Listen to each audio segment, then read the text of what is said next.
சர்ஜரினால எனக்கு ரொம்ப பயமா இருக்கு. நான் சர்ஜரி இல்லாம நான் அத கியூர் பண்றதுக்கு எனக்கு வாய்ப்பு இருக்கா அப்படின்னு கேட்டா உங்ககிட்ட அதுக்கு தீர்வு இருக்கா? இருக்குமா. எப்படின்னு கேட்டிங்கன்னா, இதில் வந்து first stage, second stage, third ஸ்டேஜ்னு இருக்கு. இப்போ கிட்னி ப்ராப்ளம் இருக்கு. ஃபர்ஸ்ட் ஸ்டேஜில் தெரியும் நம்மகிட்ட. நிஜமா உண்மையாவே அவன் உடம்பு அவனுக்கு தேவை அப்படின்னா, சார் லைட்டாக இங்கே பெயின் இருக்கு சார் வருவாங்க.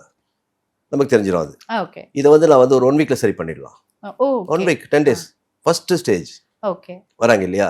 இது என்ன பண்ணுவாங்க, பார்த்துக்கலாம். இது ஃபைனல் ஸ்டேஜ் வந்ததுக்கு மேக்ஸிமம் பாதிக்கப்படுறதுல யாருன்னா லேடிஸ் தான் அதிகமா.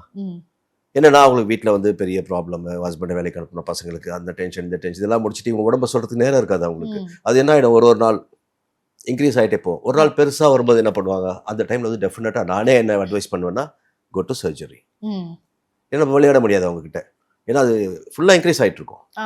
Once first stage, second stage, even cancer கூடமா ஃபர்ஸ்ட் ஸ்டேஜ் வந்தது அப்படின்னீங்கன்னா ஈஸியாக 2 months கிளியர் பண்ணிடலாம். போய் செக் பண்ணிக்க சொல்லலாம். அந்த அளவுக்குலாம் மெடிசன்ஸ் இருக்கு. இப்போ இந்த ஆலோவேரா ஓகே இது நாங்கள் பண்ணுறோம்.